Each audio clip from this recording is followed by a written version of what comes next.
25 de marzo, solemnidad de la Anunciación del Señor. Dios se hace carne con nuestra colaboración para salvar a la humanidad. Lucas 1, del 26 al 38. Concebirás en tu vientre y darás a luz un hijo.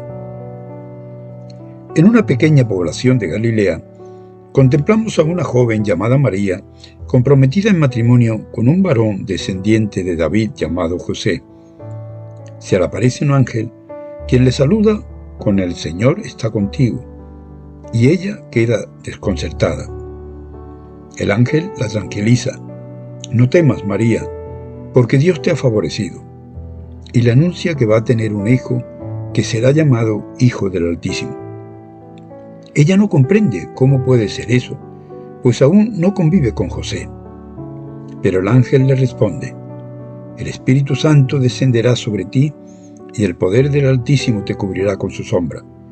Por eso este niño santo que nacerá de ti será llamado Hijo de Dios", señalando que también la anciana Isabel, que parecía estéril, va a dar a luz un hijo, porque nada es imposible para Dios. María dice entonces: "Yo soy la servidora del Señor, hágase en mí tal como has dicho". Después la dejó el ángel. En primer lugar, el misterio de la encarnación revela ante todo el amor profundo de Dios a los hombres. Porque así amó Dios al mundo, dice el texto de Juan, que le dio a su Hijo único, para que quien cree en Él no se pierda, sino que tenga vida eterna. Mira el mundo que ha creado, observa el desastre que hay en él por el mal uso que hizo el hombre de su libertad, y decide enviar a su Hijo unigénito. Hagamos redención, en palabras de San Ignacio. Juan Evangelista presenta este mismo misterio de amor de Dios como reflexión teológica. En el principio era la Palabra, y la Palabra era Dios, y la Palabra se hizo carne, puso su tienda entre nosotros. Y Dios se hace carne valiéndose de esta joven llamada María, en quien obra el Espíritu de Dios. Ese Espíritu por quien fueron creadas todas las cosas se hace presente en María para encarnar a Jesús y está presente en nosotros para formarnos a su imagen y semejanza. Este pasaje, tantas veces leído y meditado, nos sitúa en el centro del misterio de Dios y de sus relaciones con la humanidad. Si en la creación se manifiesta como hagamos al hombre a nuestra imagen y semejanza, ahora en María la humanidad comienza a saber lo que significa "El Señor está contigo". Dios Amor se preocupa por la realidad del ser humano, pues a diferencia de los ídolos de muerte que tienen ojos y no ven, oídos y no oyen, manos y no actúan, pies y no se mueven, como dice el Salmo, Dios sí oyó los lamentos, he visto la aflicción de mi pueblo y he escuchado el clamor. Y Dios, que no hace historias en los hombres, envía a su Hijo y lo hace en el seno de María, una sencilla mujer de Nazaret. En segundo lugar, esa encarnación se hace posible por la disponibilidad total a la que se refieren tanto la carta a los hebreos como el Salmo 40. Aquí estoy, Señor, para hacer tu voluntad. Esa es la actitud del Hijo ante la voluntad del Padre. Pues mi manjar es la voluntad de mi Padre, decía Jesús. Y así, la de María, con su "soy la servidora, hágase tu voluntad". Y es que a Dios le agrada no tanto los sacrificios o ofrendas o holocaustos, sino una total disponibilidad. En tercer lugar, la Anunciación inaugura tiempos nuevos. Las tres divinas personas se preocupan por el mundo y deciden hagamos redención, y en la persona de Jesús, Dios se encarna, se hace uno como nosotros, no se queda indiferente ante nuestras debilidades, pues ha sido probado en todo igual que nosotros, dice la carta a los hebreos, sufre nuestras dolencias. Por ello cuentan con el hombre y con la mujer.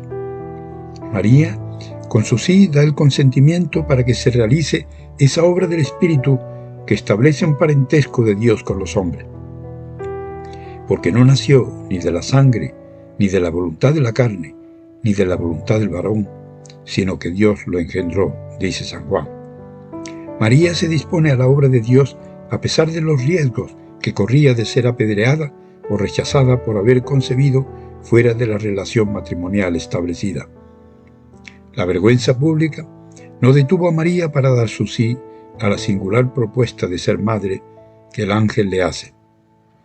José también es sorprendido por el acontecimiento, pero ante las dudas angustiosas se pone a la escucha, e hizo lo que el ángel del Señor le había ordenado, y tomó consigo a su esposa. María es el prototipo de la respuesta de la criatura al amor del Creador. No se pone a hacer disquisiciones sobre la palabra de Dios como Eva. Tampoco se emboba con la promesa, pero sí discierne de dónde le viene el Espíritu que le habla. Una vez conocido de dónde procede, su respuesta es de disponibilidad total. He aquí la esclava del Señor, que se haga según tu palabra. Sin protestas ni falsa modestia, dice sí. Se fía de Dios porque para él nada es imposible, como lo ha demostrado en la estéril Isabel, a quien ha hecho fecunda. Así queda anclada en su fe. Bienaventurada tú que has creído, le dice Isabel, una fe en la que seguirá creciendo hasta la cruz. Su hágase es clave en la obra de la redención. De ahí que pueda llamársele verdadera madre de los vivientes, nueva Eva. El modo de proceder de Dios toma a veces caminos inesperados y hasta irregulares. Por eso nosotros, que todo lo regulamos y prevemos, nos asaltan dudas. Dios hace posible lo imposible para solidarizarse con nosotros y sufre con nuestros sufrimientos. Su encarnación debe despertarnos el ansia de alcanzar lo imposible, el sueño mesiánico, eso que solo puede hacer Dios con nosotros. El Hijo de Dios se encarna en la sencillez de una familia pobre, de una pequeña población marginal. El Señor nos invita a sumergirnos en este misterio tan grande para gustar de su profundidad, de su sabor inagotable. Pidamos con insistencia el conocimiento íntimo que tuvo María del Verbo encarnado, para así descubrir también la propia vocación y la manera de responder a ella. Les saluda y bendice en el nombre del Padre, del Hijo y del Espíritu Santo y Mariano.